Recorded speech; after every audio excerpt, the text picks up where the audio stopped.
179쪽.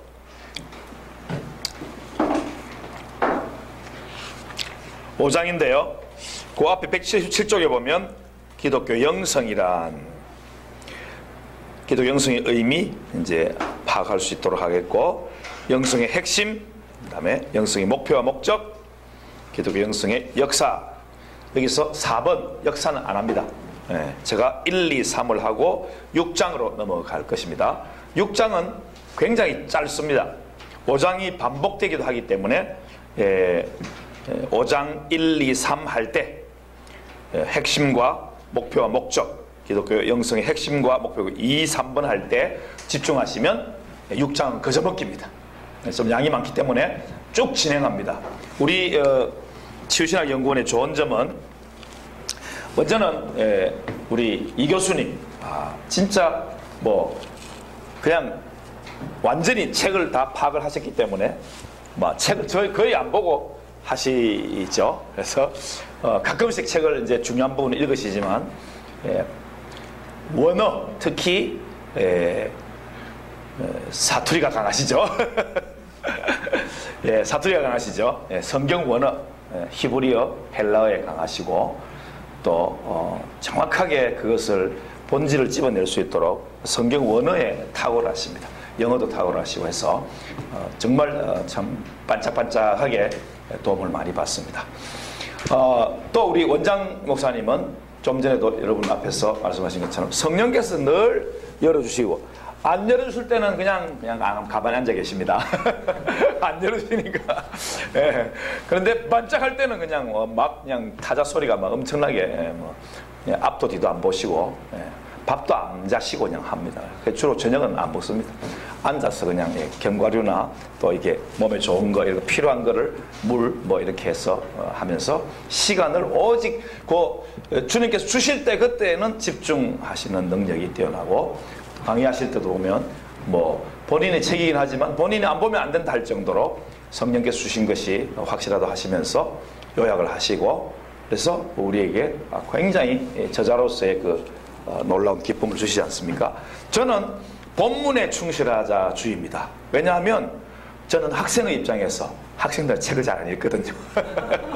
책을 안 읽거든요. 여러분이 안 읽는데, 오늘도 원장 목사님 얼마나 많이 읽었습니까? 많이 읽으셨죠, 여러분들? 왜 그러냐? 안에 주옥 같은 게 많거든. 난 그거 알거든. 그러니까 읽지 않을 수가 없어요. 그래서 그런 부분들을 우리 새 교수님을 통해서 착착착 뽑아가셔서 여러분에게 이것이구나 하고 가져가시면 좋겠습니다. 그래서 179쪽 기독교 영성의 의미 봅시다. 기독교 영성의 의미. 자, 먼저 우리가 믿는 기독교가 뭐냐? 기독교는 크리스천리티인데 영어로, 자, 기독과 교죠. 기독과 교. 기독은 한자말로 그리스도입니다. 그리스도. 중국에서 한자로 기독 하면 그리스도 이렇게 읽히는 것 같아요. 비슷하게 읽히는 것. 그래서 이렇게 하는 거죠. 우리도 옛날에 선교사 초기 시절에 무슨 한글 이름으로 배위량 선교사님. 근데 그게 배가 자기 영어 이름으로 비슷해. 배가. 그리고 또 위량도 비슷해. 그래서 그 비슷한 이름으로 이렇게 한자로 이렇게 써서 우리말로 이렇게 했던 걸 보거든요. 그런 것처럼 중국말로 그리스도가 기독.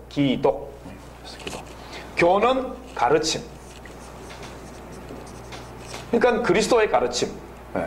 그리스도의 신 예수님의 가르침, 교훈, 말씀, 이것을 기독교로 한다. 그래서 여기 성경에 보면 히브리 6장 1절 2절 같이 읽읍시다. 같이 봅니다. 시작. 그러므로 우리가 그리스도의 도의 초보를 버리고 죽은 행실을 회개함과 하나님께 대한 싱안과 세례들과 안수와 죽은 자의 부활과 영원한 심판에 관한 교훈의 틀을 다시 닦지 말고 완전한 대로 나아갈지니라. 자, 이런 기본적인 교리들이 있다는 것을 히브리서 기자가 말씀하고 있죠. 그 초보가 뭐냐? 그리스도의 도의 초보. 도라는 게 바로 기독교예요. 그리스도의 교, 그리스도 교, 기독교, 그리스도의 도 같은 말입니다. 그래서 기독교와 예수교가 다른가? 아닙니다. 예수는 주님의 이름이고 그리스도는 주님의 직분이죠, 직분. 예, 그래서 예수 그리스도 이렇게 사도 바울은 부르지 않습니까? 그래서 직분명을 같이 붙여서 예수 그리스도. 왜 그렇습니까? 예수님이 곧 뭐다? 그리스도시다. 이게 선포입니다. 복음입니다. 따라서 봅시다. 예수님은 그리스도이시다. 그리스도는 다른 말로 뭡니까? 히브리 말로. 메시아는 뭡니까? 이 세상을 죄에서 구원할 분이란 말이잖아요. 죄에서 구원할 분. 이것이 기독교입니다. 이 온 세상 사람들을 죄에서 구원해서 다시 하나님의 자녀로 재창조하는 이 작업을 위해서 예수님이 땅에 인간의 몸을 입고 오셔가지고 말씀, 교훈, 가르침을 통해서 우리에게 기독교, 죄에서 구원받는 그것을 우리에게 말씀하여 주신 것이고 하나님 자녀가 될 수 있도록 우리에게 말씀을 주신 것입니다. 그걸 완전히 이루시기 위해서는 그 말씀 그대로 자기를 십자가에 못 박혀 대신 죽으심으로 우리의 죄를 진짜 그 말씀 그대로 성경대로 죽으셨던 것을 볼 수 있습니다. 그 밑에 줄 보면 밑에서 네 번째 줄, 다섯 번째 줄, 바울은 예수 그리스도와 그리스도 예수라는 주의 이름을 번갈아 가면서 빈번히 사용했음을 볼 수 있습니다. 그러니까 굉장히 많이 예수 그리스도, 그리스도 예수 혹은 예수 안에서, 그리스도 안에서 이 용어를 굉장히 많이 쓴 사람이 바로 사도 바울이다.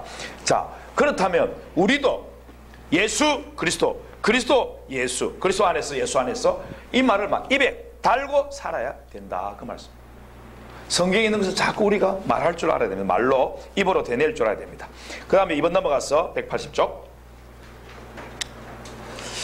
앞에 뭐 좀 우스개로 예수교와 기독교가 싸운다 한국은 이랬는데 뭐 좀 비슷한 말이긴 합니다. 어쨌든 예수나 그리스도는 이름이시고 직분이시다.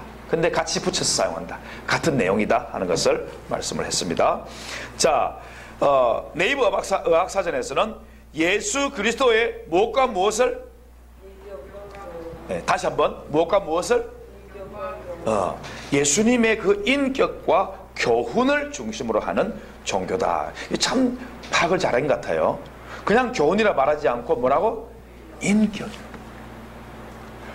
지금 이 세태 가운데서 이단들의 교주들 가운데서 인격이 안 돼 있는 겁니다. 거짓말을 해도요, 거짓말을 해도 자기는 전혀 거짓말 하지 않는 것처럼 뻔뻔하게 있는 사람들이 많습니다.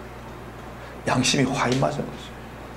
우리 보통 평범한 사람들은요, 한 몇 번만 추궁하면 이 양심 때문에 바른 말을 할 수밖에 없는 게 우리.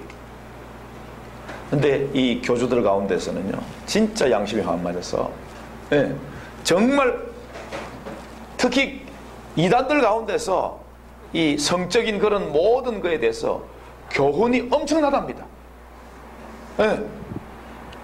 그렇게 막 철저하게 교제도 금할 정도로 막 이렇게 하는데 실상은 저 위에 있는 무리들 가운데서는 여성 신도들을 데리고 가가지고 이 진짜 왜냐하면 그렇게 강하게 가르치기 때문에 그 매여서 의심을 못 한답니다.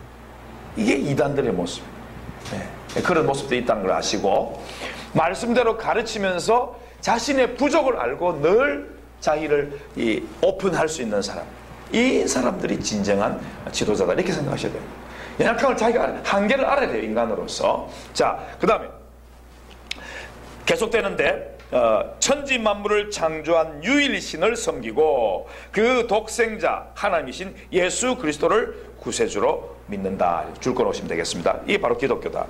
그 다음에 동그라미 이번에 기독교의 의미, 기독이란 그리스도, 교라는 가르침에서 기독교라고 이름이 되었다는 거. 그리스도의 가르침을 다른 말로 그리스도의 도라고 말할 수 있다. 히브리 6장 1절 방금 읽었죠, 우리가. 그래서 가르침이나 도가 바로 종교라는 거 벌써 말씀했습니다. 그 다음 3번 동그라미 3번 181쪽.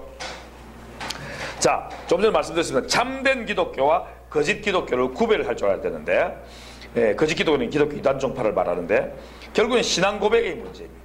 신앙 고백의 문제. 전통적으로 한국 교회는 사도신경 고백하는 교회를 정통교회로 봤었습니다. 그래서 한때 침례교가 우리 나라에 들어왔을 때, 처음으로 선교에서 들어왔을 때 침례교는 사도신경을 안 합니다. 왜냐하면 성경에 없다 이래가지고. 네, 그러니까 주기도문 하는데 사도신경 안 했던 교회가 침례교회가지고 침례교 저거 이단 아니냐 이런 식으로 많이 오해를 받았었습니다. 근데 지금은 그 오해가 풀렸는데 그 내용들이 제일 밑에 보면 밑에서 네 번째 줄, 따라서 사도신경을 고백하지 않는다고 해서 참교회가 아니라고 말할 수 없는 이유가 여기에 있는 것이다. 참된 기독교와 거짓 기독교의 구별은 쉬운 것은 아니나 신구약 성경 66권을 하나님 말씀으로 믿고 고백하며, 이게 하나님 말씀이라고 고백하는 거죠. 종교개혁 4대 핵심 주제인 오직 믿음, 오직 성경, 오직 그리스도, 오직 하나님의 은혜, 이렇게 믿는 믿음이 있다면 그것은 바로 참된 교회다, 이렇게 말할 수 있다는 거죠. 그래서 교리적으로는 약간 차이가 있을 수 있어도 이렇게 성경 66권을 또 그리고 종교개혁의 이 4대 주제를 정말 우리 한계를 인정하면서 주님 은혜가 아니면 안 된다, 믿음으로만 구원받는다, 그리스도만이 우리에게 주신 유일하신 이름이 구원의 이름이시다, 성경 떠나면 타락할 수 있다, 얼마든지 교만할 수 있고 회개하지 않을 수도 있는 것이 바로 성경을 안 믿고 성경 중심으로 안 돌아가기 때문에 그렇다는 것을 우리는 종교계의 4대 핵심 주제를 가지고 참된 기독교인가 아닌가, 참된 교회인가 아닌가 구별할 수 있다. 천주교는 기독교인가 아닌가? 자, 이 권사님, 천주교 기독교입니까 아닙니까? 아니다. 우리 정 권사님. 기독교는 아닌 거는 분명 아닌데. 예. 아닌데. 예. 그들에게도 성령님이 계시고 예수님을 이제 하나님의 아들 그리스도라고 믿기 때문에 그들 안에도 성령님은 계시지만 뭐 마리아를 숭배한다든지 성인들을 숭배한다든지 그것이 또 하나의 우상 숭배이다. 그렇죠. 그래서 기독교라고는 생각은 안 하지만 저는 부분적으로는 그것을 구원받을 자가 있다. 은양이. 저는 원래 기독교가 아니라고 생각하고 있었는데 갑자기 지금 정권 좋습니다. 교리를 잘 몰라요. 그러면 오사님 기독교 아닌 것 같다. 그 위에 보면 레이브에 보면 네이버 역사에는 개혁교회를 기독교로 합니다. 개혁교회를 기독교로. 종교개혁 이후에 구교에서 떨어져 나온, 천주교에서 떨어져 나온 교회를 기독교라 하기 때문에 기독교 아닌 것도 맞습니다. 또 로마 가톨릭은 천주교라 이렇게 말을 하고, 또 성공회와 동방정교회 이까지도 이 세 가지를 기독교로 일반 사람들은 봅니다. 그러나 가까우면서도 너무나 먼 당신 같은 천주교다, 이 말이 맞습니다. 왜냐하면 그 속에서도 저는 천주교는 진짜 마리아를 숭배하고 마리아를 갖다가 죄가 없다고 말하는 게 그 천주교 교리 맞습니다. 분명히 천주교 그 로마 교황청에서 그렇게 내렸거든요. 근데 여러분 희한하게도 천주교 그 신부들 가운데서 그걸 안 믿는 사람들이 많더라고요, 생각보다.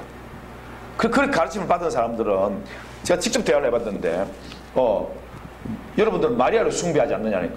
마리아는 그냥 사람이지요. 우리는 예수님만 믿어요. 딱 그러면. 그래서 내가 깜짝 놀랐어. 그래서 많은 그 신학자들 가운데서 그런 분들을 그 구교 안에 있는 신교다 뭐 이렇게 말을 하더라고요. 믿음으로, 예수 믿는 믿음으로 구원받는 걸 알고 있으니까.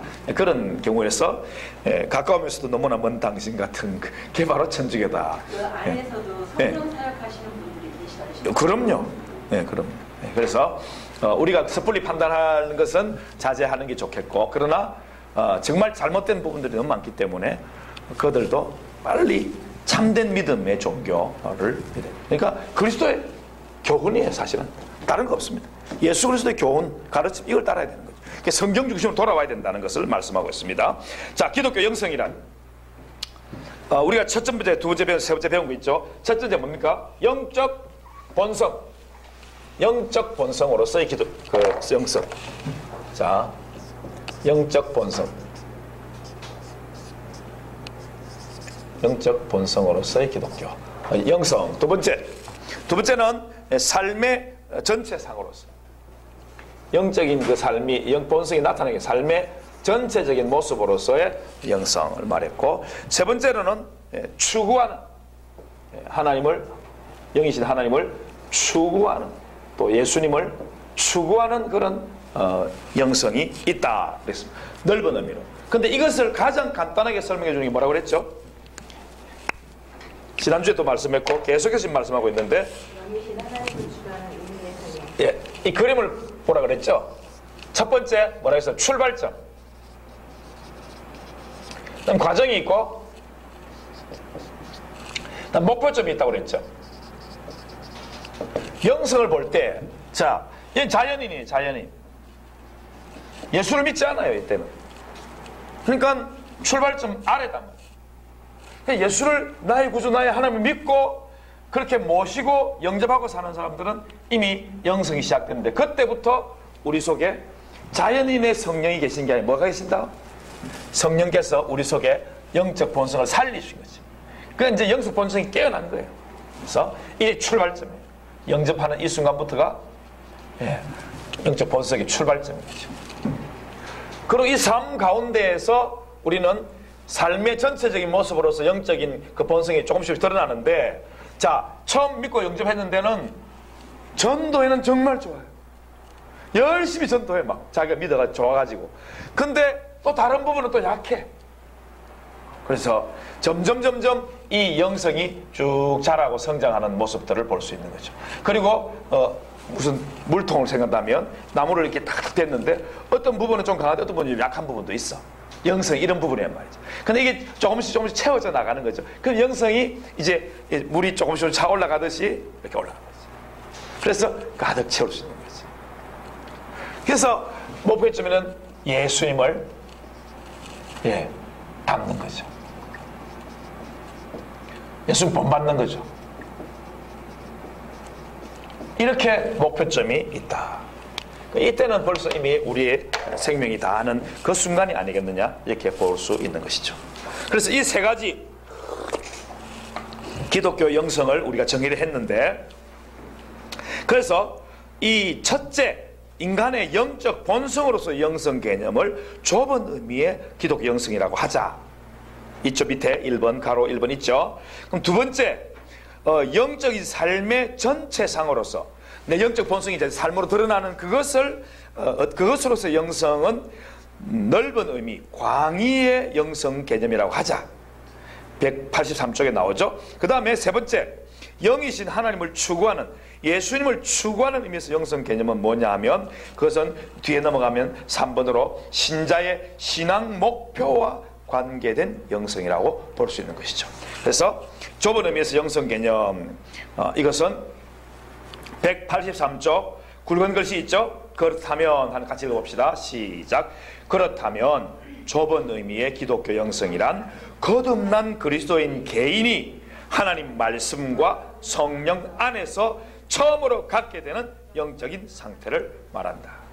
처음으로 이제 갖게 되는 상태를 말하고, 그래서 점점 개인의 영적 상태로서 영성 개념은 개인이 하나님과의 관계성을 진단하는데 중요한 역할을 한다. 이게 점점 조금씩 자란다는 것을 말할 수 있는 것이죠. 두 번째, 넓은 의미의 기독교 영성 개념은 영에 의해서 살아가는 삶의 전체 모습인데, 그 밑에 굵은 글씨 있죠? 두꺼운 글씨, 곧 이거 같이 읽어봅시다. 그러므로 시작.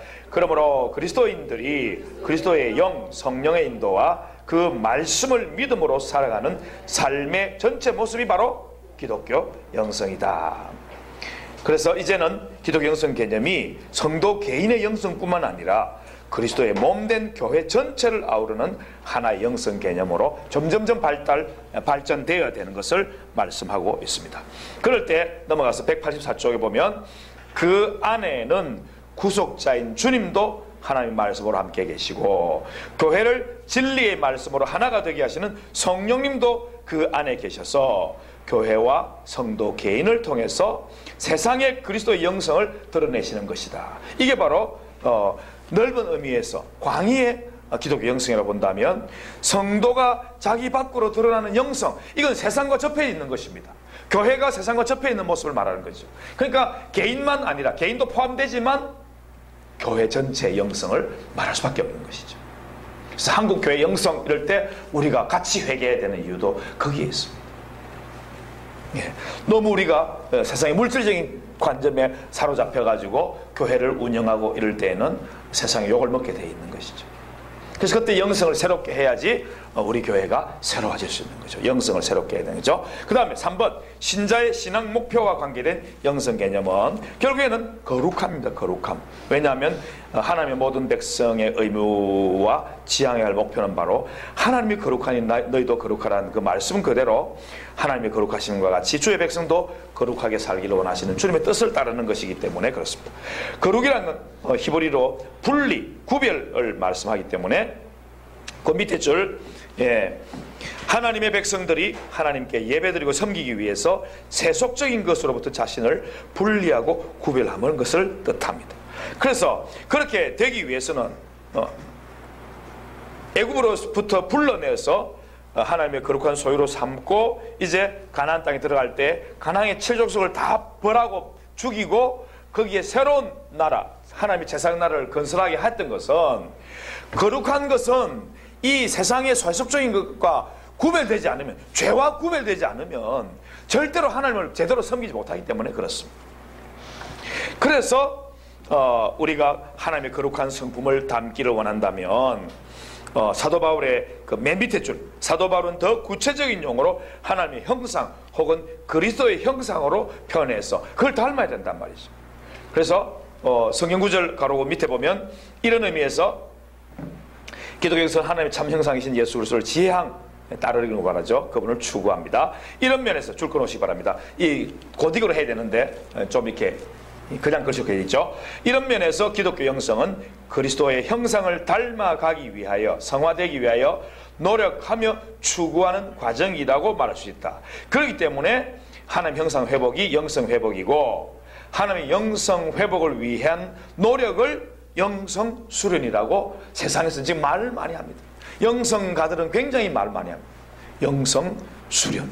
그러니까 기도 생활, 말씀 통독, 또 이 성경 이 뭡니까? 필사, 그리고 성령 체험, 뭐 수련회, 이런 많은 훈련들이 사실은 우리가 신자의 신앙 목표와 관계된 영성의 개념으로서 우리가 받아들이고 계속해서 우리가 그것을 추구하는데 바로 주님을 닮고 본받기 위해서 그렇게 이 땅에서의 훈련, 영적인 훈련을 하는 것을 말씀하고 있다. 넘어갑니다. 그 다음에 기독교 영성의 핵심입니다. 핵심. 요 그림 잊지 마시기 바랍니다. 그러면 영성이 눈에 쏙 들어오면, 저도 몇 번 저 목사님께 질문하고 하면서 이 그림을 자꾸 그려보라 해서 자꾸 그려보고 하니까 머릿속 개념이 자꾸 정리가 되더라고요. 왜 우리가 출발점이 있고 과정이 있고 목표점이 있느냐. 인간은 절대로 한 번에 짱 하고 되는 게 아닙니다. 물론 믿는 거는 그럴 수 있죠. 예. 그 성령께서 우리 마음속에 조명을 해주셔서 우리가 주님이 어느 날 갑자기 믿어버렸잖아요. 저도 예수님 처음 믿을 때 그냥 예수님은 4대 성인 중에 한 명인 줄 그렇게 생각하고 살았어요. 그 착하게 살았어요. 그런데 어느 날 순간에 예수님이 탁 나의 구주 나의 하나님 믿어지고 내가 예수님 믿어야지 지옥에 안 간다는 생각이 딱 드는 게, 근데 야, 내 이렇게 살다가 지옥 갈 것 같은데 생각이 드는데 어느 날 배너를 보고 예수님 만나고 교회 가고 나니까 예수님 딱 마음속에 믿어지는데 아우 신기하더라고. 어떻게 4대 성인 중에 한 분인 그분이 내 구주 내 주님으로 믿어지나니까. 그게 성령의 역사가 아니고 뭐냐. 그런 경험들이 출발점에는 있고, 그러나 그 과정 속에서는 정말 많은 죄를 지은 사람은 큰 은혜를 받아가지고 대단한 뒤집음이 있을 수도 있고, 또 그냥 좀 법 없이 이렇게 평범하게 살다가 일단 예수를 믿긴 믿었지만 또 미지근한 그런 신앙생활을 할 수도 있고, 여러 사람들이 있습니다. 그런 그 과정이에요. 그러나 목표점 뭐다? 예수님을 본받는 거다. 이 영성의 목표가 눈에 보이는 거죠. 자, 그 다음에 기독교 영성의 핵심이 뭔가? 첫 번째, 같이 읽읍시다. 시작. 기독교 영성은 하나님 말씀인 성경 중심의 영성. 그냥 영성이라 할 때는 성경 중심 영성이라 말 안 해도 됩니다. 그러나 기독교 영성을 말할 때는 꼭 하나님 말씀인 성경 중심의 영성이 돼야 됩니다. 여러분, 왜 우리가 이 성경 중심을 강조하고 있을까요? 세상에는 여러분 절대적인 진리가 없어요. 절대적인 진리가 없기 때문에 사람들은 사실은 절대적인 진리를 추구하게 되어 있습니다. 그런데 절대적인 진리 말고는 뭡니까? 세상적인 것은 상대적인 진리인 겁니다. 사람들은 다 대부분 상대적인 진리를 추구하고 있어요. 근데 이 상대적인 진리를 추구하는 사람들 가운데 어떤 사람들은 가짜 진리, 가짜, 이단, 사이비 이런데 왜 빠집니까? 절대적인 게 없기 때문에 그런 거예요. 근데 절대적인 진리라는 것은 기준이 있어야 되는데 그 기준이 뭐냐면 바로 성경인 거예요. 네. 저는 처음에 예수 믿을 때 막 성경을 처음 봤기 때문에 확 신기해가지고 막 예수님도 읽어보고 막 바다 위를 거닐고 나 요즘 이런 분이고 했는데 어느 날 딱 갑자기 이제 점점 생각이 예수님 바다 위를 어떻게 그랬을까 의심이 들기 시작하니까 한없이 막 의심이 밀려오는 게 내가 과연 하나님 믿거든요. 이런 의심이 막 생길 때 있더라고. 대학생 돼가지고 그럼 막 감당을 못 하겠더라고요. 그러니까 막 친구도 같이 술도 마셔보고 그 온갖 그 짓을 해봤는데 그래도 인생의 문제가 안 풀리니까 어느 날에는 머릿속에 번쩍 서기 시작하는데 그래 맞아, 예수님이 하나님이라면 이 우주 만물을 창조하신 분인데 물로 포도를 못 만들면 그건 하나님이 아니지. 자기가 만드신 모든 물질인데 자기가 만든 물인데 그 위를 걸을지 못하면 그건 하나님이 아니지. 모든 만물보다 위대하신 분이 사실은 그 만물을 만드신 분인데 만약에 그분이 하나님이라면 이게 믿어져야지. 그 마음이 딱 생기는데 이 마음이 왔다 갔다 하는 거예요. 어떨 때는 그렇게 믿어지고 어떨 때는 또 안 믿어지고 이 왔다 갔다 하더라고요. 그러다 점점 이게 색채가 짙어져서 지금은 참 성경 속에 나타나는 예수님이 하나님이 얼마나 대단하신 분인지 이 문학적으로 접근을 해도 너무 재밌는 거예요. 모든 드라마보다 더 재밌는 게 바로 성경 드라마입니다. 하나님이 이렇게 인류 역사 가운데 역사하고 계시구나. 구원을 위해서. 내가 이 땅에 이 시대에 태어날 걸 아시고 주님은 그 수많은 사람들을 역사해서 어느 날 내가 예수 믿게 되었구나. 왜 배너라는 영화가 내 살기 전에 이게 있어가지고 그 영화를 보고 내가 교회 가게 싶은 마음이 들었나 이런 생각이 드는 게 그 드라마가 그냥 정말 반짝반짝 빛나는 거예요. 그래서 비록 구약 성경은 죄의 드라마로 마무리해서 예수님이 오셔야 되는 그런 드라마였지만 그럼에도 불구하고 신구약 전체를 관통하면서 흐르는 하나님 아버지의 오래 참으시는 사랑, 그리고 자기 아들을 십자가에 내주시기까지 끝까지 우리를 사랑하시는 그 사랑, 예수님이 정말 자기 몸을 버려서 하나님 말씀대로 성경대로 그렇게 우리를 구원하시려는 그 행하심, 말만 하는 우리들인데 사람들이 그런 사람, 저도 그런 종류 중에 한 사람이지만 근데 예수님은 말씀대로 그걸 행하시. 그것을 도장 찍기 위해서 성령께서 이 땅에 오셔서 계속 이 땅의 교회들을 주장하시고 이끌어 가시고, 여러분 그렇지 않으면 이런 참 바른 신학과 바른 영성이 나올 수가 없습니다. 성령께서 살아계시고 지금도 역사하고 계시고 삼위 하나님의 이 우리를 사랑하시고 구원하시고 성화 거룩해 하시고 치유하시는 이 역사는요, 우리가 참 생각하면 생각할수록 감동이 밀려 넘치는 거예요. 그래서 1. 미혹하는 세대 속에서 그렇게 우리 주님께서 말씀 중심으로 성경 중심으로 이 영성이 바로 되어야 된다는 걸 말씀하고 있고요. 두 번째, 187쪽의 두 번째, 혼합주의, 종교다원주의, 세속주의의 미혹에 기독교 지금 빠져있기 때문에 영성의 핵심을 뭘로 둬야 되느냐? 말씀 중심, 성경 중심으로 돌아가지 않으면 절대로 세속주의 미혹에서 빠져나올 수가 없다. 특히 이 시대는 종교다원주의, 모든 종교에 다 구원의 모습이 다 있다는 거예요. 그러면서 이 미혹에 딱 빠지면요, 그냥 불교도 좋다, 천주교도 좋다, 뭐 모든 다른 종교도 좋다 이러면서 빠지게 되는 것이죠. 제가 쭉 읽을 테니까 한번 눈으로 따라하시기 바랍니다. 하나님의 절대적 계신 성경을 무시하고 영성의 세계에 들어가고자 하는 만큼 위험한 일은 없다. 그 밑에 줄. 오늘날 많은 영성가들이 쉽게 빠지는 오류는 성경을 무시하고 영성을 하고자 하는 것이다. 자기를 비우고 명상과 관상 기도를 하고 하나님 만나고 하나님과 합의를 한다는 사람들도 많습니다. 특히 천주교와 수도원 영성을 따르는 사람들 중에 많이 있습니다. 그 밑에 기독교뿐만 아니라 불교, 도교 등 다른 종교에서도 수련을 통해서 절대자와의 합의의 경질에 도달할 수 있다고 인정합니다. 이것이 바로 혼합주의고 종교다원주의입니다. 이들에게는 목표가 하나님과의 합일인데 그 하나님을 또 그냥 신이라고 하기도 합니다. 그 길은 그리스도만이 아니라 석가도 되고 그 어떤 다른 종교의 창시자도 된다고 인정을 해버립니다. 그러면서 예수 그리스도의 구원의 유일성을 간과해버리는 거예요. 그러니까 타 종교와의 타협을 관용의 덕이라 이렇게 포장해버리는 거예요. 이들이 범하는 가장 위험한 오류는 예수 그리스도의 구원의 유일성을 강조하는 우리 기독교의 핵심 진리, 이거는 절대 양보할 수 없는 것인데 이것을 무시하는 것이다. 이들은 하나님을 만나려다가 진리를 놓쳐버림으로써 거짓에 미혹되어버려요. 이게 사탄의 교묘한 술수예요. 종교다원주의. 넘어갑니다. 188쪽 성경 밑에 보면 우리는 이들을 쉽게 무시해도 안 되겠지만 또한 이들의 영성훈련 방법론에 미혹되지 않아야 됩니다. 오직 우리는 절대적 진리인 하나님의 말씀으로 분별해야 하며 오직 성령님의 지도하에 그리스도의 말씀만을 따라가야 한다. 말세될수록 더 이런 미혹에 주의하라. 갈로 3번 오직 하나님의 말씀 성경만을 따라가는 영성이다. 이제 결론 부분이죠. 아버지께 나아가는 유일한 길은 누구다? 그리스도, 예수 그리스도밖에 없다. 그리고 예수 그리스도의 말씀을 통한 영성이 참된 영성이다. 189쪽 중간 단락의 두 번째 줄 끝머리에 보면 하나님은 존재 자체를 아시나 인간은 가시광선 안에 있는 것만 보는 것이 우리의 육적인 눈인 것입니다. 인간의 허락된 주파수 범위만 들을 수 있는 것이 인간의 귀인 것입니다.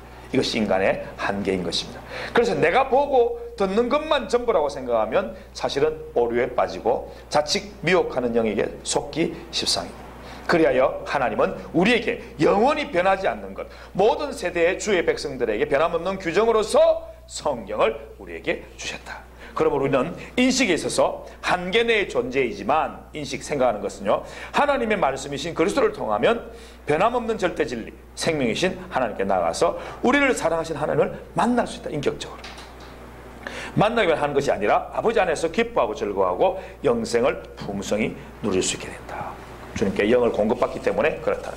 저도 이 우주에 대해서 좀 공부를 좀 하고 이럴 때는 보면요, 이 지구가 돌아가는 소리 그렇게 크다며요.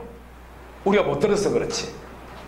이 우주가 엄청 큰데 그 광대한 소리는 우리가 못 듣도록 하나님이 만들어 놓으셨다네요. 와, 얼마나 감사합니다. 사실상요, 큰 그런 기계가 돌아갈 때는요, 뭘 많이 쳐야 됩니까? 기름 많이 쳐야 돼요. 저 지금 선풍기 작년에 썼던 그 두 개가 이제 고장나가 안 돌아가는데 보니까 이 날개를 돌리는 거 있잖아요. 그 팬 돌리는 그거. 거기 안에 뭐 들어간지 알아요? 구리스. 예, 차에서는 구리스 끈적끈적한 게 있잖아요. 그렇게 들어가 있어야지 이 계속 잘 도는 거라. 예, 그냥 기르면 안 돼요. 거기에는. 예. 자, 둘째, 오직 그리스도를 표준으로 삼고 그 영성, 그 삶을 따르는 것이다. 자, 성경 중심, 말씀 중심이고, 두 번째, 그리스도를 표준으로 삽니다.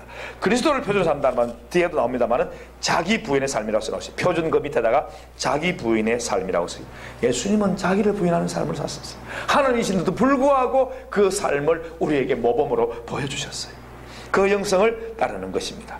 첫 번째 줄, 예수 그리스도는 우리의 영성의 완벽한 모델이자 목표다. 그 다섯째 줄 밑에, 그러나 하나님이 자기 계시요 인자로 오신 예수 그리스도의 삶과 그분의 영성이 성경을 통해서 계시하고 드러났으므로 우리는 오직 이 하나님의 특별히 계신 성경 안에서 그분을 알 수 있고 주님을 우리 영성의 틀로서 논의하는 것이 가능하다. 그래서 사도 바울이 즐겨 쓰는 단어가 바로 뭐라고요? 그리스도 안에서, 예수 안에서, 예수 그리스도 안에서, 그리스도 예수 안에서 이렇게 말씀한다는 거죠.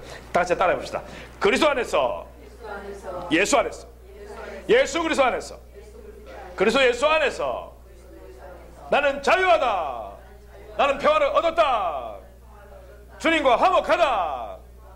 이런 참 놀라운 하나님의 나라의 평화가 우리에게 있기를 바랍니다. 자, 그 다음 페이지입니다. 셋째, 성령님의 인도를 받는 영성이다. 성령님의 인도를 받는 영성. 기독교 영성은 그리스도의 영으로부터 출발합니다. 이유는 그리스도의 영이 없으면 그리스도인이 아니기 때문입니다. 그리고 그리스도인이 아닌 불신자에게 기독교 영성이 있을 수가 없습니다. 그리스도의 영을 소유한 자라만 성령님의 인도를 받아서 그리스도의 온전함에 나아갈 수 있기 때문에 그렇습니다. 그래서 그리스도의 영의 인도를 받으면 이제 옛사람은 죽고, 이게 중요하죠. 영의 인도를 받아야지 옛사람이 죽습니다. 네. 이 옛사람을 죽여요. 옛사람을 죽이고 새 사람으로 사는, 이게 성령께서 우리에게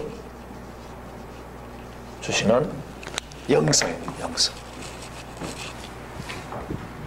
실상 우리가 한동안은 진짜 이 성령의 음성에 민감하지 못할 때는요, 정말 들리는 그 음성대로 했으면 정말 복인데 그걸 놓칠 때가 너무 많아요. 놓칠 때. 근데 조금 더 영성이 깊어지고 하면 이 옛사람을 죽일 때 내 속에서 들리는 주님의 음성이 살살살 이제 이거구나 하고 탁 붙잡을 수 있게 돼요. 그래서 여러분 좀 더 영성이 깊이 있게 들어가야 되고, 또 말씀과 기도로서 더 이걸 단단히 기초를 할 때에 주님의 음성과 가까이에 갈 수 있고, 그 음성을 놓치지 않는 그런 영성을 가지게 되는 것입니다. 그래야지 아버지의 은총과 사랑을 받아서 점점 성장하여 그리스도의 장성함, 즉 온전한 영성에 이르게 된다. 성령님은 누구신가 넘어가면 됩니다. 92쪽. 아직도 유대인들은 성령님의 존재를 인정하지 않는다. 첫 번째 단락 끄트머리 있죠. 그들은 하나님의 능력, 하나님의 기운 정도로밖에는 알지 못한다. 그러나 성자 예수님이 오셔서 아버지를 계시하시고 또 성령님을 확실히 계시해 주시면서 예수님과 동일한 하나님 아버지께서 보내신 또 다른 보혜사라고 말씀하시면서 삼위일체 하나님을 예수님의 입으로 증거하셨어요. 그게 가장 많이 드러나 있는 것이 요한복음입니다. 예수님은 성령님의 보혜사 되심을 요한복음에 쭉 증거하고 있으니까 그 성경을 읽어보시면 되겠습니다. 중요한 것은 성령님을 모르면 참된 영성의 세계로 나아갈 수 없다는 것. 왜냐하면 성령님이 바로 진리의 영이시기 때문에 진리신 예수님에 대해서 가르치시고 주님께로, 예수님께로 인도하기 때문에 그렇습니다. 그래서 참된 영성을 소유하려면 193쪽 맨 위에 1번 다 같이 읽읍시다. 동그라미 1번입니다. 시작. 성경의 계시를 통해서 성령님을 알아야 한다. 여러분 마음속에 성령님하고 자꾸 부르셔야 됩니다. 개념화해야 되는 거죠. 그래서 그런 기가 아니라 성령님은 우리 원장 목사님께서 말씀했지만 아까 성령님 만유에 충만하신다. 불신자 속에서 계시긴 한다. 인격적은 아니지만, 왜냐하면 그들을 살리고 있기 때문에 이 땅에 사는 날 동안은요. 그래서 만유에 충만하시고 인격을 가지신 하나님이시다. 성령님의 인격성을 이해하지 못하면 이미 그 사람은 아직 예수를 모르고 하나님 모르고 성령을 모르는 그러한 불신자들, 미혹되어 있는 것과 똑같다. 성령님은 그리스도의 영이요 아버지의 영이기 때문에 그렇습니다. 그래서 성령님에 대한 성경적인 올바른 지식을 가져야 되기 때문에 성경의 계시를 통해서 먼저 성령님을 알아야 됩니다. 자, 넘어갑니다.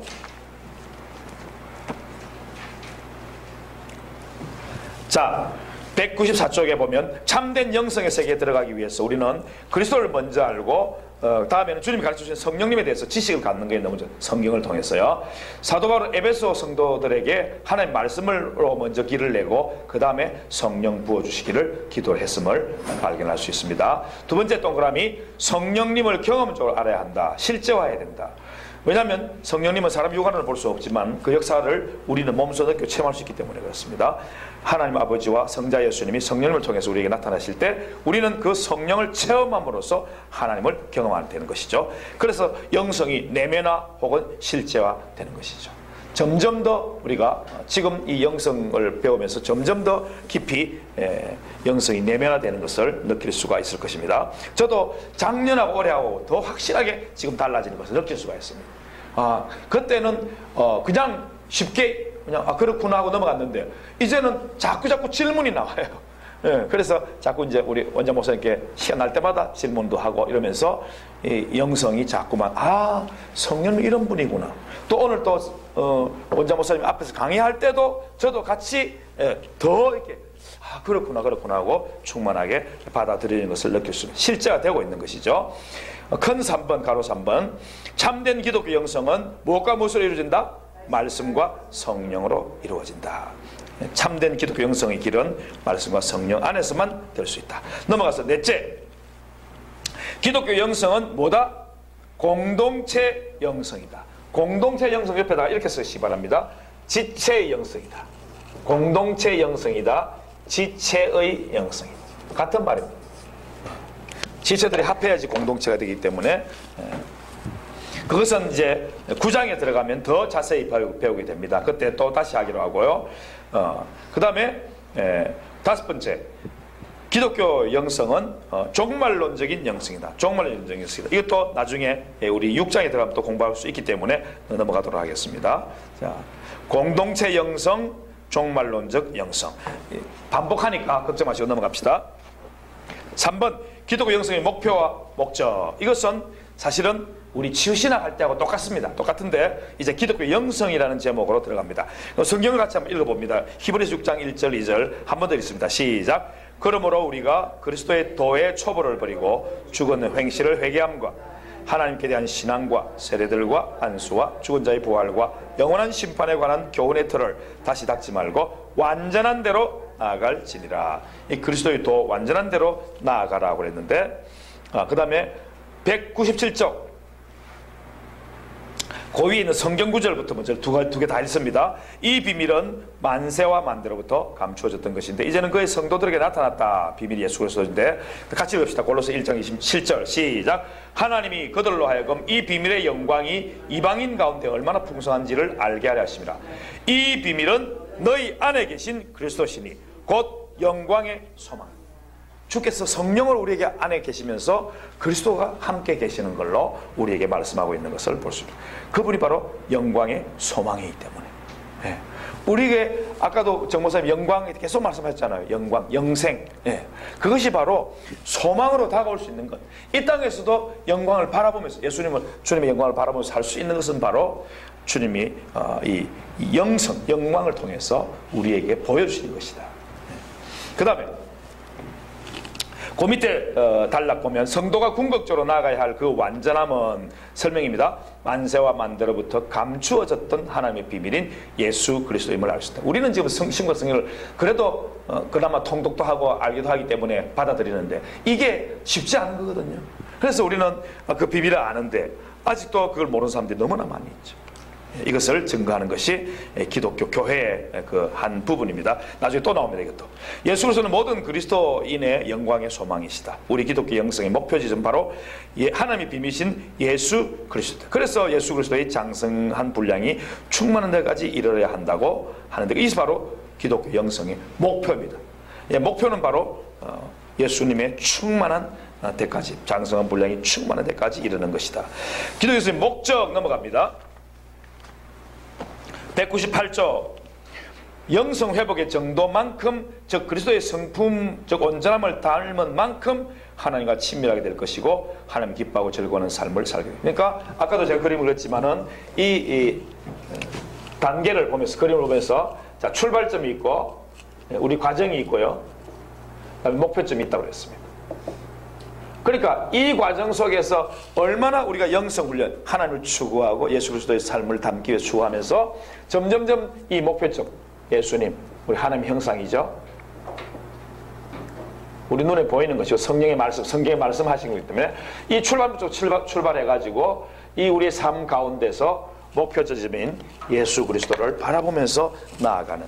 그럴 때 이 바라보면서 나아가는 것이 우리 속에서 벌써 하나님 나라가 이루어져서 기쁘고 즐겁고 평안하고 이런 삶이 점점 더 깊어지게 되는 것이다 하는 것을 말씀하고 있는 것이죠. 그래서 하나님을 찬양하고 경배하는 삶이다. 결국 뭡니까? 예배, 경배. 이게 바로 우리들의 그 목적, 치유의 신학의 목적도 그랬고, 치유의 목적도 그랬고, 바로 기독교 영성의 목적도 바로 하나님을 예배하고 경배하는 것. 영성 회복을 통해서 하나님을 기뻐하고 즐거워하며 화평 누린 것이 바로 예배이기 때문에 그렇죠. 그래서 그렇게 목표와 목표는 예수를 본받는 것이고, 그 다음에 목적은 그러한 회복된 하나님 형상, 기독교 형상, 기독교 영성의 그 회복 되므로 우리 하나님께 예배하는 것을 목적으로 삼는다. 기독교 영성은 넘어갑니다. 6장으로 넘어갑시다. 213쪽. 얼마 안 남았습니다.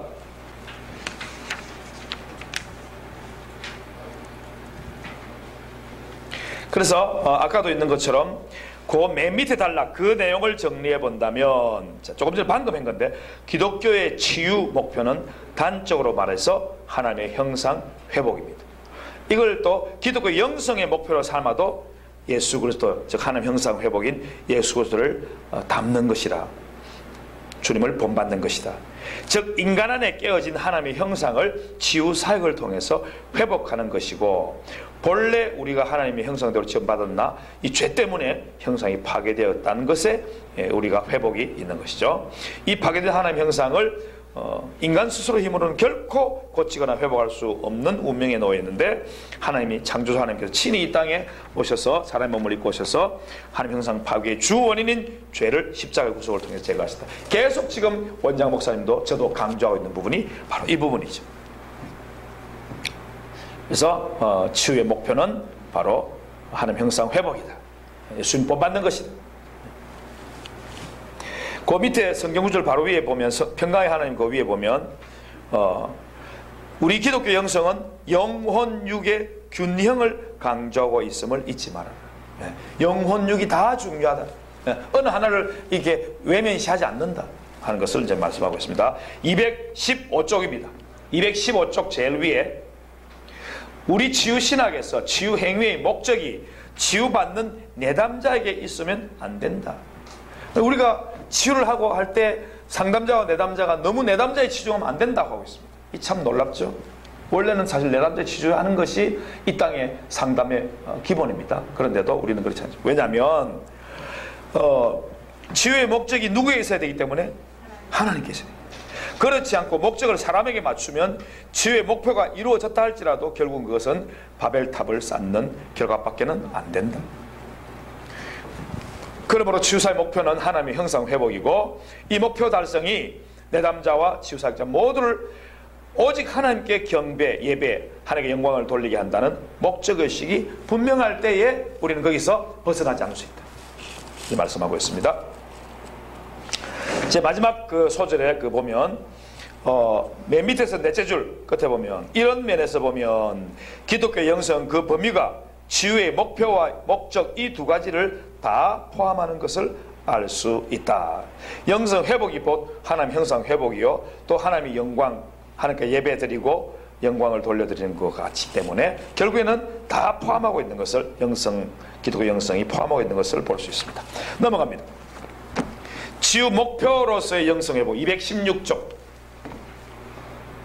예수님을, 둘째 소절, 예수님을 닮은 참된 영성 회복을 위해서는 기독 영성을 올바르게 이해하고 기독 영성의 핵심 원리를 따라서 영적 치유 사역을 감당해야 합니다. 자, 아까 조금 전에 말했습니다.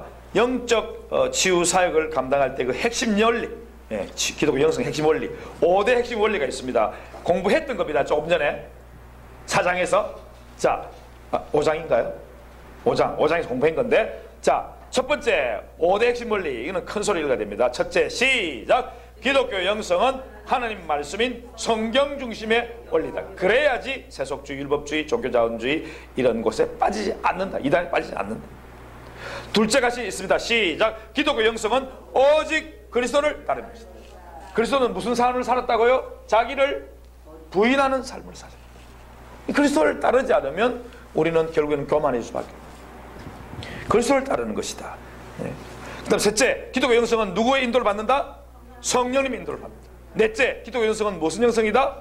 공동체 혹은 지체 영성이다. 지체는 공동체에 속한 한 사람 한 사람을 말하는 것이죠. 그 사람들 다 합해서도 공동체를 하지만은 한 사람 한 사람도 굉장히 중요하다.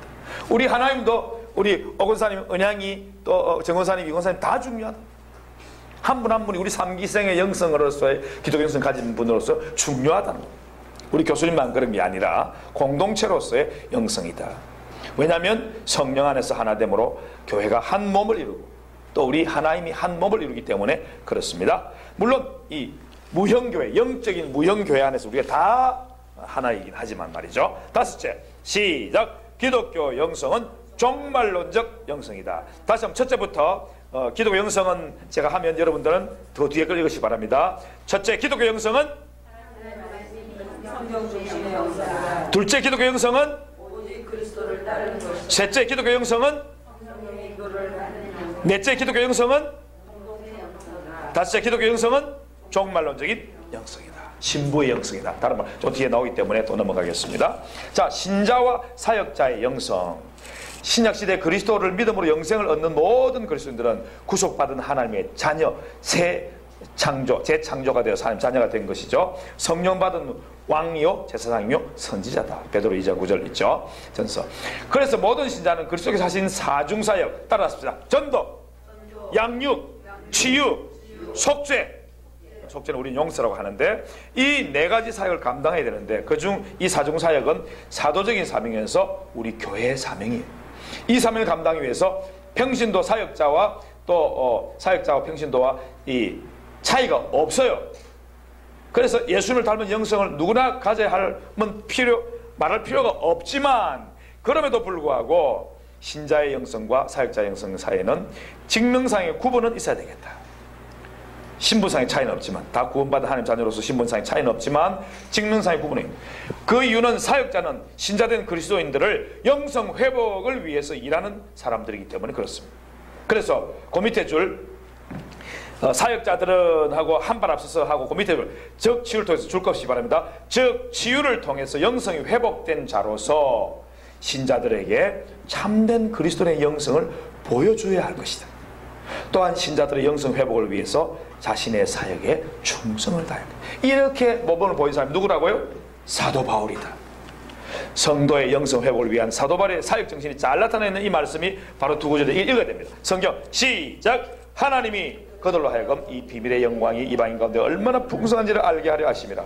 이 비밀은 너희 안에 계신 그리스도인이 곧 영광의 소망이다. 우리가 그를 전파하여 각 사람을 권하고 모든 지체로 각 사람을 가르치면 지혜로 각 사람을 가르치면 각 사람을 그리스도 안에서 완전한 자로 세우려 함이니 이를 위하여 나도 내 속에서 능력으로 역사하는 이의 역사를 따라 힘을 다하여 수고하노라. 이게 사역자의 정신이라. 두 번째, 나의 자들아 시작. 나의 자들아 너희 속에 그리스도의 형상을 이루기 위하여까지 다시 너희를 위하여 해산하는 수고를 하노라. 여기다 엄마들이시고 앞으로 나에도 아기를 낳겠지만은 이 애 낳는 수고 얼마나 큰 수고입니까? 세상에서 가장 큰 수고 그거 아니겠습니까? 사실은요. 어느 누구도 부인할 수 없잖아요. 그런 수고를 사도 바울이 이 신자들을 전도하고 양육하고 치유하고 용서하고 이 사역을 감당했다니까요. 우리도 그렇게 해야 된다는 게 바로 사역자의 영성이 되어야 되겠다. 예수님 본받는 게 분명하죠. 자, 하나님의 영성이 뭔가 넘어갑니다. 여기 1번부터 읽고 마치면 오늘 끝납니다. 저도 빨리 가야 됩니다.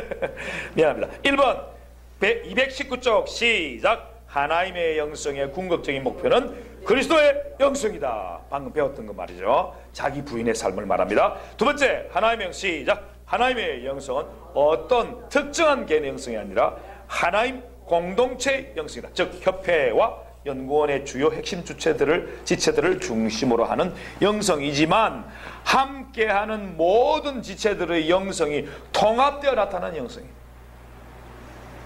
감히 말씀드리는데요. 우리 정 목사님이나 이 목사님이나 우리 먼저 가신 김 사모님이나 또 우리 이 안 사모님, 저나 또 조 사모님, 사실은 그 VIP 회원 우리 두 분은 그렇고요. 저는 조금 우리 아이들하고 뭐 하고 나고 이렇게 해가지고 조금 적게 내는데 진짜 헌신을 많이 하거든요. 사실 헌신 정말 많이 하셔요. 내가 볼 때는 지나치다 할 정도로 많이 하셔요. 원장 목사님 치고 이 목사님 대회도 진짜 많이 하시더라고요. 내가 부끄럽더라고요. 나도 두 아이만 빨리 보내면 많이 할 것 같은데. 그래서 그런 기대를 가져봅니다. 그랬더니 오늘도 참 여러분들 이렇게 헌금하시는 거 보고 너무 제가 놀랍고 감사하고 그랬습니다. 이게 뭡니까? 지체 한 분 한 분의 영성이 또 공동체 우리 전부의 영성이 되어가는 거예요. 이 놀라운 일이죠. 그래서 하나님 나라가 우리 가운데 세워지고요, 우리 가정 가운데 또 세워지고 또 계속 우리 자녀들에게 풀어지고 나갈 것이고, 우리보다 훨씬 하나님 나라가 더 풍성한 삶을 우리 자녀들이 살게 될 것이고요, 우리 후대로 넘어갈 것입니다. 그런 영성이 있습니다. 세 번째 같이 읽읍시다. 시작. 하나님의 영성의 궁극 목표인 그리스도의 영성을 이루기 위하여 다음과 같은 주요 핵심 사항을 하나님 영성의 근본 선언으로 삼고자 한다. 이는 우리 원장 목사님이 이렇게 만들어서 행위이기 때문에 그 궁극 목표를 이루기 위해서 하는 거니까 같이 우리도 추구해 봅시다. 1번 시작. 하나님 영성은 이 땅에 하나님 나라를 추구하는 것입니다. 우리 죽어서가 아닙니다. 이 땅에 우리와 우리 후손들에게, 개인적으로는 하나님의 형상 회복, 가정과 교회적으로는 말씀과 성령 안에서 하나님 나라 회복, 진짜 참된 교회, 그것을 추구하는 것이죠. 2번 하나님의 영성은 기독교 영성의 5대 핵심 원리를 우리 모토로 삼고자 한다. 조금 전에 했던 게 바로 앞에 있는 5대 핵심 요소죠. 그걸 조금 성경체로 해놓은 게 좀 더 푸른 것입니다. 자, 여러분들은 성경체로 있는 요것만 하시고 제가 앞에 쭉 읽겠습니다. 1번 동그라미. 기독교 영성은 하나님의 말씀인 성경 중심의 좋아요. 기독교 영성은 오직 그리스도를 따르는 3번. 기독교 영성은 성령님의 인도를 받는 기독교 영성. 4번. 기독교 영성은 지체의 영성, 곧 공동체의 영성으로서 하나됨의 영성. 5번. 기독교 영성은 종말론적 영성으로서 신부의 영성. 신부단장. 동그라미 3번 같이 시작. 하나님 영성은 십자가의 영성으로서 자기 부인의 영성을 추구한다. 자기 부인, 예수님의 영성 핵심은 자기 부인을 통한 온유와 겸손. 우리 죄인들을 향해서 온유와 겸손으로 다가오셨잖아요. 그리고 평화를, 자기 십자가를 지시고 평화를 이루셔서 그 사랑을 실천하는 사랑과 평화의 영성. 갈로 4번 시작. 하나님 영성은 진리의 말씀 안에서 참된 자유를 누리는 자유의 영성입니다. 우리는 성경 말씀 진리를 자꾸 가르치니까 이 요한복음 8장 32, 33절 계속 나오잖아요. 같이 성경 시작. 진리를 알지니 진리가 너희를 자유롭게 하리라. 그러므로 아들이 너희를 자유롭게 하면 너희가 참으로 자유로우리라. 마지막 하나님의 영성은 뭐다? 예배의 영성이다. 같이 작은 것을 읽읍시다. 그리스도 안에서 회복된 영성으로서 영과 진리로 하나님께 경배하는 것을 우리 하나님의 최종 목적으로 삼습니다. 주님을 잘 경배하고 예배하는 것을 하나님의 영성의 최종 목적으로 삼는다. 그래서 6번이 없네요, 여러분들. 6번 5번까지 있죠. 하나님의 영성은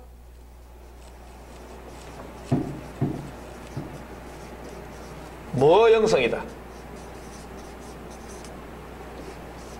뭐겠어요? 두 글자.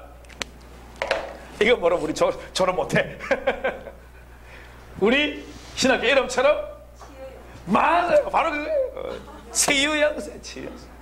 우리는 치유, 이거 붙잡아야 되는 거예요. 치유, 그러면 해결을 점이 찾아지는 거예요. 왜? 고칠 수가 있잖아요. 고칠 수는. 사람은 안 되는데 성령이 해주시잖아요. 그게 바로 치유거든. 우리가 신학교 이름이 바로 치유신학교, 치유신학연구원. 그래서 우리가 하나님의 영성은 무슨 영성이다? 치유 영성. 그래서 나도 치유받고 내 자녀도 치유받고 내 부모님도 치유받고 이웃 형제들이 치유받아서 하나님 나라가 우리 속에 이루어지는 이 목표를 가지고 나아갈 때 우리 하나님의 영성이 제대로 되는 거죠. 이걸 놓치면 안 되겠다 싶어서 마지막으로 우리 목사님하고 지난번에 공부할 때는 썼는데 아직까지 못 넣었습니다. 치유의 영성, 치유의 영성. 하나님의 영성은 치유의 영성이다. 여기까지 공부했습니다. 수고 많았습니다. 할렐루야.